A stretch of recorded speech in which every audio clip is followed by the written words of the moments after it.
윈스턴 처칠이라는 분 다들 아시죠? 그분이 그 생애 말년에 이런 말을 했다고 합니다. 잘 들어보시기 바랍니다. 인생의 처음 25년 동안 나는 자유를 갈구했다. 그 다음 25년 동안 나는 질서를 추구했다. 그 다음 25년 동안 나는 질서가 곧 자유라는 사실을 깨달았다 라고 말입니다. 이 글을 처음 보고 곰곰이 생각해 보았는데 정말 맞는 말인 것 같습니다. 왜냐하면 아무리 자유를 갈구해 보더라도 무질서한 상황이라면 제대로 된 자유를 누릴 수 있겠습니까? 법과 질서가 없는 무법천지, 무법도시라면 자유는 어쩌면 빨리 요단강 갈 수 있는 지름길일 수도 있을 것 같습니다. 그렇기에 질서가 유지되고 있을 때에야 비로소 진정한 자유를 누릴 수 있게 되는 것이죠. 오늘 본문 제목은 다들 알다시피 질서 있는 등대입니다. 먼저 등대란 무엇일까요?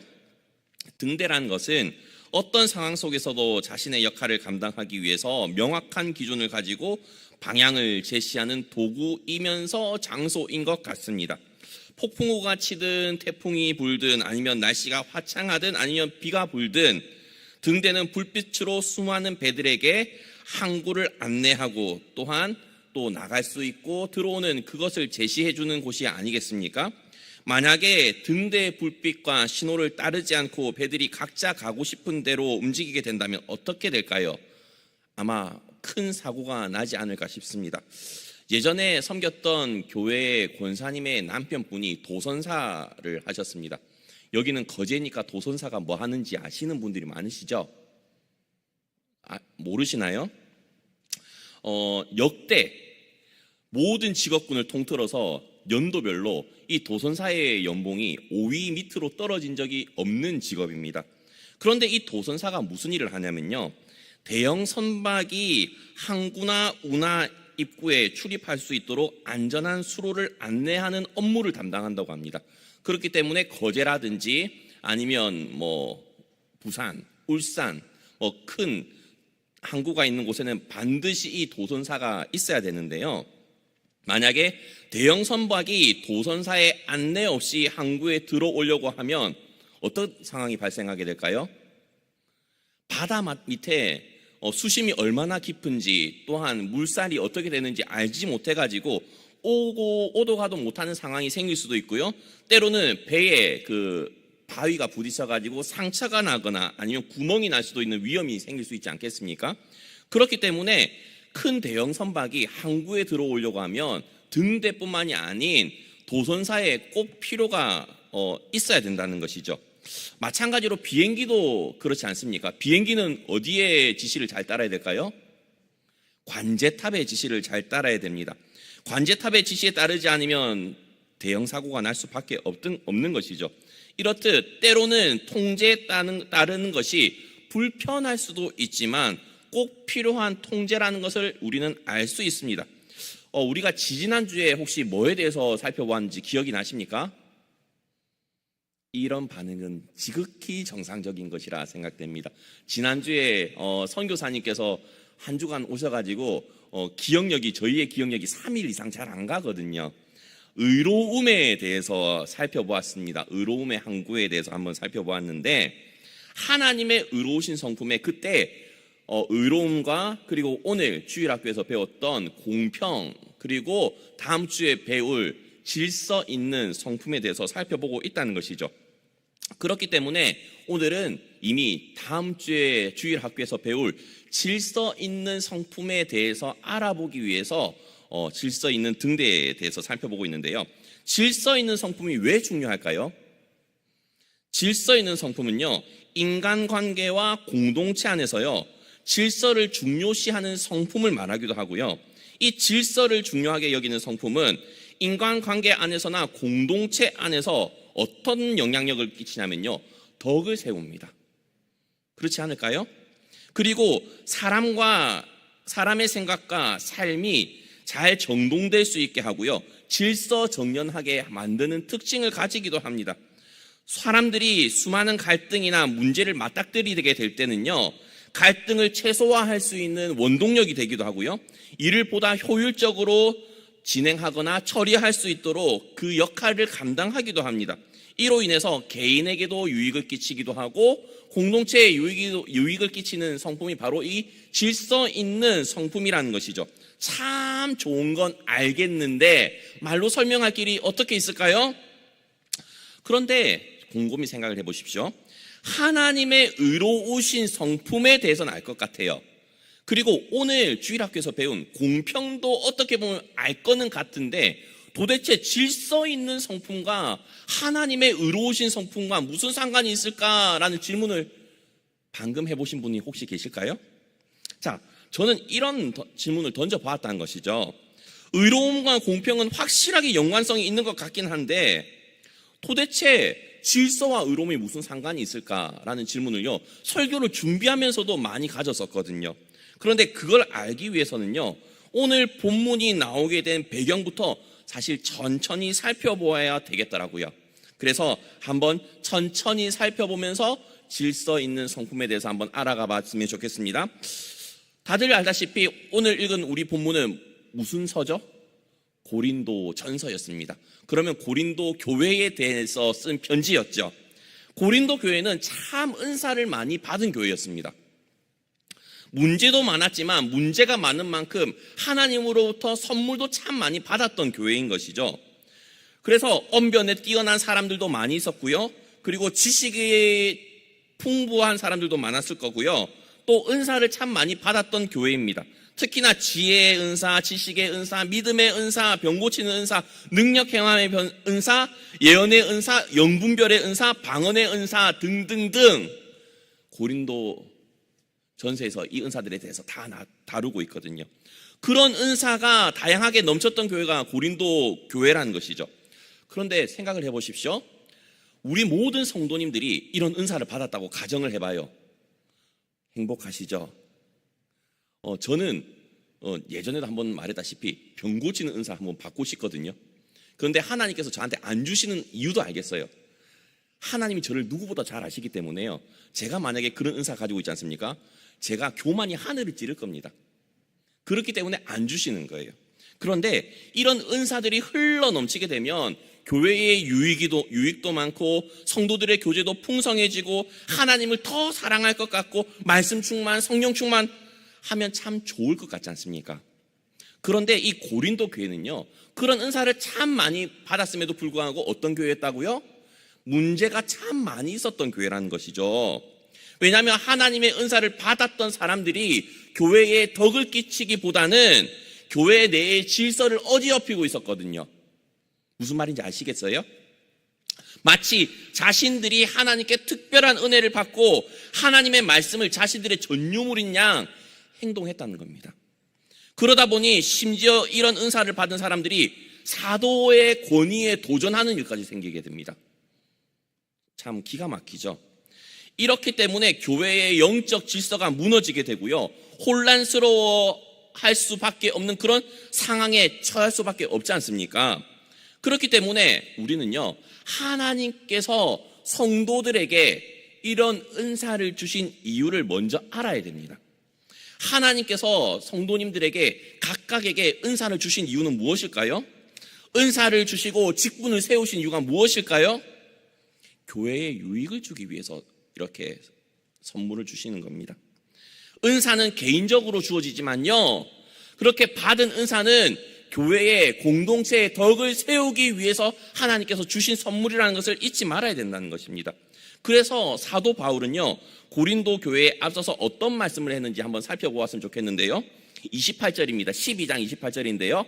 자막으로 나오죠. 다 함께 읽어보도록 하겠습니다. 시작.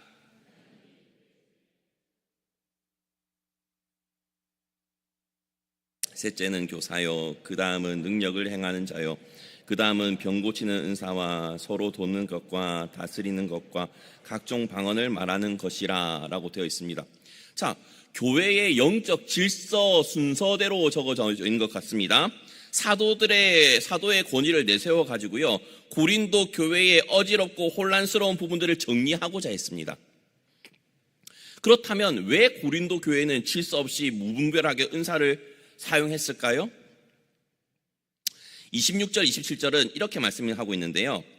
30절까지 쭉 되어 있는데 제가 빨리 읽어드리도록 하겠습니다. 그런즉 형제들아 어찌할까 너희가 모일 때에 각각 찬송시도 있으며 가르치는 말씀도 있으며 계시도 있으며 방언도 있으며 통역함도 있나니 모든 것을 덕을 세우기 위하여 하라. 만일 누가 방언으로 말하거든 두 사람이나 많아야 세 사람이 차례를 따라 하고 한 사람이 통역할 것이요 만일 통역하는 자가 없으면 교회에서는 잠잠하고 자기와 하나님께 말할 것이요 예언하는 자는 둘이나 셋이나 말하고 다른 이들은 분별할 것이요 만일 곁에 앉아 있는 다른 이에게 계시가 있으면 먼저 하던 자는 잠잠할지니라. 방금 읽은 그 내용대로라면요, 바울은 교회에서 은사 받은 사람 가운데 방언을 하는 사람이 있다 하더라도요, 예배 시에는 많이 방언하지 말고 심지어 하더라도 질서 있게 방언을 하라고 했고요. 방언을 하는 경우에는 통변하는 은사가 있는 사람이 없으면 하지 말라는 거예요. 왜? 교회의 질서 때문에 그렇습니다. 그리고 방언뿐만이 아니라 예언을 하는 경우도 꼭 이런 절차대로 하라라고 권면하고 있습니다. 왜냐하면 아까도 말했다시피 하나님께서 공동체 그리고 개인에게 주신 은사는요, 공동체의 덕을 세우기 위해서 존재하기 때문인 것이죠. 그리고 오늘 본문에 보면 뭐라고 하나님은 사도 바울을 통해서 말씀하고 있냐면 36절부터 38절까지인데요. 천천히 한번 읽어보도록 하겠습니다. 시작. 하나님의 말씀이 너희에로부터 난 것이냐 또는 너희에게만 임한 것이냐. 만일 누구든지 자기를 선지자나 혹은 신령한 자로 생각하거든 내가 너희에게 편지하는 이 글의 명령인 줄 알라. 만일 누구든지 알지 못하면 그는 알지 못한 자니라. 이 부분 가운데요, 38절에 좋은 성경을 가지고 계신 분은 각주가 달려 있는데요, 그는 이라는 글자 앞에 각주가 달려 있을 겁니다. 그죠? 그리고 나서 밑에 보면 뭐라고 되어 있냐면 알지 못하는 대로 두라라고 되어 있습니다. 즉 만일 누구든지 알지 못하면 알지 못하는 대로 두라라는 말씀인 거죠. 이 부분을 세번역 성경으로 다 함께 읽어봤으면 좋겠습니다. 시작. 누구든지 이것을 인정하지 않으면 그 사람도 인정을 받지 못할 것입니다 라고 되어 있죠.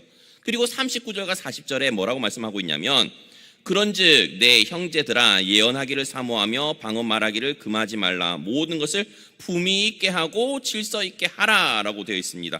39절의 내용은 오늘 본문 앞에서 26절부터 시작된 차례를 따라 하라라는 표제에 의해서 방언과 통역과 예언에 관한 이야기에 따른 내용인 것이고 40절에서는 모든 것을 품위 있게 하고 질서 있게 하라라고 하면서 마침표를 찍고 있다는 것입니다. 그렇다면 오늘 본문에 있는 내용과 앞의 내용을 살펴보면서 하나하나씩 짚어보도록 하겠습니다. 왜냐하면 하나님의 의로운 성품을 담기 위해서 질서가 있어야 하는 이유를 알고 싶기 때문이죠. 그죠? 우리 모든 성도들도 담고 싶으시죠? 자, 첫 번째는요, 하나님은 질서의 하나님이시기 때문입니다. 오늘 본문 앞에 33절에 이렇게 말씀하고 있습니다. 다 함께 읽어보도록 하겠습니다. 시작. 하나님은 무질서의 하나님이 아니시오 오직 화평의 하나님이시니라 라고 되어 있습니다. 하나님께서 무질서의 하나님이 아니시란 말은 질서의 하나님이시란 말씀이겠죠. 그죠? 하나님은 이 세상 만물을 천지 창조하실 때부터 질서 있게 창조하셨습니다. 그죠? 우리 뿐만이 아니라 과학자들도요, 머리로 생각을 하지 않습니까? 태양을 중심으로 행성이 어떻게 되어 있죠?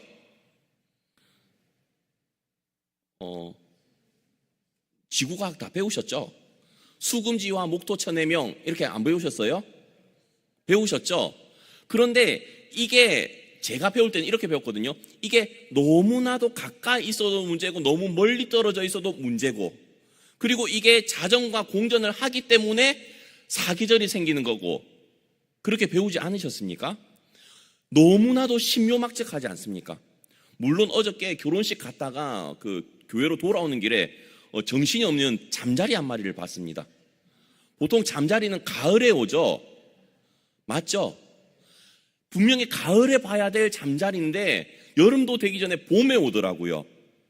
계절을 잊은 잠자리를 제가 보고 깜짝 놀랐는데요, 하나님께서는 이 모든 것들을 원래는 질서 있게 만드셨습니다. 그죠? 그것을 사람들이 훼손하고 자연과 그리고 환경을 오염시키면서 물론 약간의 변형이 오기도 했지만 말입니다. 그리고 창세기 1장 2절에서는 이렇게 말씀하고 있죠. 땅이 혼돈하고 공허하며 흑암이 깊음 위에 있고 하나님의 영은 수면 위에 운행하시니라 라고 말씀하고 있습니다. 성경에서 이 본문 외에도요, 하나님께서 강조하고 있는 것은 하나님과 피조물의 질서이기도 하고요, 죄와 불순종으로 인해서 그 질서가요, 무질서와 혼란스러움의 원인이 되기도 했다는 것을 우리는 성경을 통해서 알 수 있습니다. 그렇다면 우리의 죄 때문에 무질서해지고 혼란스러워졌다면 우리는 그 무질서와 혼란스러움을 어떻게 극복해야 될까요? 질서 있게 극복을 해 나가야 되지 않습니까? 그렇기 때문에 하나님의 의로우심을 담기 위해서는 반드시 질서 있게 행하는 것이 필요합니다. 특히 성도는요, 사람과의 관계, 개개인 간의 관계에서나 공동체 안에서 하나님께서 세우신 질서에 따라 살아가도록 힘써야 됩니다. 아까도 말했다시피 질서 있는 성품은요, 공동체를 세우는데 매우 중요하기 때문입니다. 두 번째는요, 하나님께서 주신 은사는 어디서든지 질서 있게 사용해야 됩니다. 아까도 말했다시피 고린도 교회는 참 많은 은사를 받았던 교회입니다. 수많은 은사를 선물로 받았던 것이죠. 그러나 그 은사를 받았음에도 불구하고 질서가 없으면 하나님의 선물인 은사조차도 사도의 권위를 무너뜨리는 일에 사용하려고 하는 도구로 될 수가 있고요, 하나님의 주님의 몸된 교회와 공동체를 무너뜨리는 도구가 될 수밖에 없는 것입니다. 그렇다면 하나님께서 우리에게 주신 수많은 은사와 선물들, 은혜는 어떻게 사용돼야 될까요? 질서 있게 교회를 세우는 일에 사용되어야 될 것입니다. 사도 바울은 예언을 행하는 자나 아니면 성령의 은사를 받아가지고 방언을 하는 사람들에게 특별히 주님의 명령으로 알고 순종해 달라고 오늘 본문에서는 권면하고 있지 않습니까? 이는 사실 교회뿐만이 아니라요, 가정과 사회, 학교, 직장에서도 모두 똑같습니다. 가정에서는 요즘은 중고등부 학생들도 이 안에 앞에 있지만 자녀들이 부모의 권위를 잘 인정을 하나요? 저는 우리 자녀들이 저의 권위를 인정해 주었으면 좋겠습니다. 그렇다고 인정을 안 하는 게 아니고요, 또 이렇게 하시면 또 간혹 가다가 어떤 분들이 그러십니다. 집에 가시는 길에 저희 아들 보고 아빠 말 잘 들어라 이렇게 하시는 분들이 계실지도 모르겠는데요, 저희 아들, 딸들 제 말 잘 듣습니다. 그죠? 그러나 그럼에도 불구하고 말을 잘 듣는 것과 아버지의 권위를 인정하는 건 다르지 않습니까? 이해가 가시죠? 자녀들이 엄마의 권위, 아빠의 권위를 인정해 주는 것과 말 듣는 것은 좀 다릅니다. 그렇기 때문에 권위를 인정해 줘야 되는데 권위를 인정 안 해주는 경우도 상당히 많습니다. 수련회를 가자고 권면하는 부모를 경찰에 신고하는 자녀가 간혹 가다가 있고요, 자녀의 폭력성이나 이기심 때문에 부모의 사랑이나 부모의 배려를 전혀 호의로 받아들이지 못하는 경우도 생기기도 합니다. 당연하다고 생각하니까 말입니다. 가정만 그렇습니까? 학교는 체벌이 없으니까 갈수록 가관이 되는 경우도 많죠. 선생님을 정신적, 육체적으로 폭력으로 행사하는 일은 어제 오늘 뉴스에 오르는 일이 아니죠. 체벌이 사라진 후 급격하게 심화되고 있습니다. 성경에서는 체벌을 하라고 돼 있는데 말이죠. 저는 성경의 가르침대로 체벌도 있어야 된다고 생각을 합니다. 그러나 실제는 어떻죠? 인권이라는 것 때문에, 인권이라는 명목으로 학교 내에서 체벌이 사라졌죠. 가정에서도 사라졌고 말입니다. 직장은 어떻습니까? MZ세대라는 직원은 우수한 능력으로 회사에 입사했지만 왜 이 일을 해야 되는지 납득시켜주지 않으면 일을 제대로 하지 않습니다. 능동적이지도 않고 수동적이지도 않습니다. 어떻게 해서 일을 하냐면요, 조건적으로 일을 합니다. 그렇다고 교회는 질서 있게 유지됩니까? 요즘 담임 목사님의 권위가 사라진 교회들이 얼마나 많이 있습니까?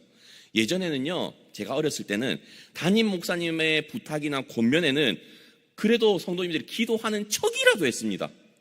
무슨 말인지 아시겠어요? 담임 목사님께서 어느 집사님, 어느 권사님, 주일학교 선생님 모자라는데 한번 좀 내년에 섬겨주시겠습니까? 라고 하면 목사님 기도해 보겠습니다 라고는 기도하는 척이라도 했다고요. 그런데 요즘 어떤 신이 아십니까? 제 형편 아시잖아요 로 끝이 납니다. 기도해 보겠다는 말조차도 사라졌습니다. 너무나도 가슴 아픈 현실 아닙니까? 물론 제가 담임 목사님이 아니라서 우리 교회 형편은 잘 모르겠습니다. 그러나 다른 교회에 있을 때 그런 이야기를 종종 들었습니다. 이제는 어떤 담임 목사님의 이야기에도 귀를 기울이지 않는 성도님들도 많이 생기지 않았습니까? 담임 목사님의 말씀을 제대로 안 듣는데 교회 내에서 장로님, 권사님들의 권위가 있겠습니까? 안타깝게도 우리는 이런 시대를 살아가고 있습니다. 그러나 아이러니하게도 우리는 참 많은 선물을 하나님께로부터 받았습니다. 그렇지만 하나님께 받은 은사와 선물을 교회의 공동체의 덕을 세우는 데 사용하십니까? 아무리 많은 선물을 받았다고 할지라도요, 교회 내에서, 가정 내에서, 직장 내에서 덕을 세우기 위해서 사용하지 않는 그 모든 하나님의 선물은요, 무용지물이 될 수밖에 없습니다. 저는 어렸을 때 가정교육을 나름 잘 받았는지 잘못 받았는지 모르겠지만요, 아버지가 수저 뜨시기 전에 밥숟가락 손을 들으면요, 그날은 개 잡듯이 잡히는 날이었습니다. 요즘은 어떨까요? 자녀가 먼저 먹습니다. 먹고 나서 남으면 당신 그거 드세요. 그렇게 되는 경우도 간혹까지 생기지 않습니까? 남편분들한테 만약에 그렇게 해주시는 분이 계시면 좀 회개해 주시기 바랍니다. 가정에서 남편의 권위가 사라지고 가장의 권위가 사라지다 보니까 아이들이 계급을 잘못 알고 있습니다. 강아지처럼 자기가 상전으로 알고 있습니다. 그런 상황 낯설지 않지 않습니까? 그렇다면 우리는 생각해 봐야 되겠습니다. 우리 교회는 과연 질서가 있는 교회일까요? 아니면 우리 가정은 질서가 있는 가정일까요? 아니면 우리 교회는 무질서한 교회일까요? 우리 가정은 무질서한 가정일까요? 세 번째는요, 질서 있게 행할 때 화평하게 됩니다. 질서는 무엇과 연관이 되어 있을까요? 방금 말했다시피 화평입니다. 무질서한 상황이면요, 골치가 아픕니다. 뭔가 마음도 답답하고요, 어떻게 해야 될지 난감한 상황이 참 많습니다. 내가 어떻게 해야 될지 답이 나오지 않는 상황도 참 많이 있는 것이죠. 아까 읽었다시피 33절에서는 뭐라고 말씀하고 있냐면요, 하나님은 무질서의 하나님이 아니시오 오직 화평의 하나님이시니라 라고 하시는 이유가요, 질서의 하나님은 화평의 하나님이시기 때문에 그렇습니다. 질서정연한 모습이라든지 아니면 질서 있는 모습을 가정해 보십시오. 어느덧 근심걱정은 사라지지 않습니까? 제가 지난번에도 말씀드렸다시피 외국인들이 우리나라에 와서 충격받는 모습이 상당히 많이 있습니다. 그 가운데 공항에서 캐리어 있는 모습, 그죠? 질서정연하게 나름 줄 서고 있는 모습, 물론 우리나라보다 줄 더 잘 서는 나라들도 많겠지만 말입니다. 그런데 그런 질서정연한 모습을 보면 감탄을 합니다. 그러나 아이러니하게도 질서정연한 모습이 있는 반면 정반대 모습도 있지 않습니까? 다른 거는 다 훔쳐가지 않는데 자전거는 전 세계에서 제일 많이 훔쳐가는 나라가 바로 우리나라입니다. 도대체 왜 그런지 모르겠습니다. 보십시오. 모든 영역 안에서 특별히 개인의 상황이 아닌 공동체 안에서의 상황 가운데 질서는요, 그 공동체를 화평하게 만듭니다. 아시겠습니까? 우리가 질서 있는 성품을 닮아가려면요, 하나님께서 주신 은사를 가지고요, 하나님께서 세워주신 권위에 순종을 하는 것, 그리고 내가 가진 그 달란트를 가지고 공동체의 덕을 세우는 것이 반드시 필요하고, 그것이 하나님께서 이 세상을 만드시고 다스려 나가고 계시는 그 질서를 유지하는 데 꼭 필요한 성품이라는 것을 인식하셔야 된다는 것입니다. 저는 우리 모든 성도님들이 하나님의 그 의로우신 성품 안에요, 질서 있는 모습을 가지시면 좋겠습니다. 하나님, 나에게도 수많은 달란트를 주신 줄 믿습니다. 어떤 달란트를 주셨는지 하나하나 알면 더 좋겠지만 말입니다. 하나님, 내게 주신 달란트를 질서 있게 교회의 공동체를 세우고 가정의 질서를 세우고 직장에서도 덕을 끼칠 수 있는 그런 사람으로 살아갈 수 있도록 은혜 베풀어 달라고 기도하실 수 있는 우리 성도님들 되셔야 되지 않겠습니까? 그리고 다음 세대의 자녀들로 길러야 되지 않겠습니까? 저는 앞에 중고등부 학생들도 있고 저 중층에 청년부도 있지만요, 하나님의 성품을 참 많이 닮았으면 좋겠습니다. 저도 닮았으면 좋겠지만 말입니다. 그런데 하나님의 성품은 사실 올 한 해 1년 내내 배울 거거든요. 그런데 성도님들 생각해 보셨습니까? 질서 있는 성품이라는 것을 생각해 보셨습니까? 성품이라고는 생각하지 않으셨을 분들이 아마 많으실 겁니다. 하지만 하나님께서는 모든 것을 질서 있게 만드셨고 그 질서 가운데 살아가게끔 하신 것이라는 것을 생각을 하면서요, 하나님, 저도 하나님의 피조물로서, 하나님의 자녀로서 이 질서 있는 삶을 살아가기 위해서 노력하고 기도하고 온 마음을 쏟는 삶 살아갈 수 있도록 은혜 베풀어 달라고 기도하실 수 있으셔야 됩니다. 그러기 위해서 질서의 하나님을 닮아가시길 바라고요. 그리고 어디서든지 하나님께서 주신 은사를 질서 있게 사용하시길 바라고요. 어딜 가든지 화평케 하는 자가 되셨으면 좋겠습니다. 오늘 그 교동문 읽으실 때 어디를 읽었는지 기억나십니까? 산상수훈을 읽으셨습니다. 화평케 하는 자는 복이 있나니, 뒤를 읽으셔야죠. 모르시는 건 아니시죠? 그들이 하나님의 아들이라 일컬음을 받을 것이며라고 하지 않습니까? 화평케 하는 자가 되셔가지고 질서 있게 사실 때 누가 봐도 하나님의 자녀로서 인정받는 세상에서의 빛과 소금을 잘 감당하시는 우리 성도님들 되시기 바랍니다. 광고하도록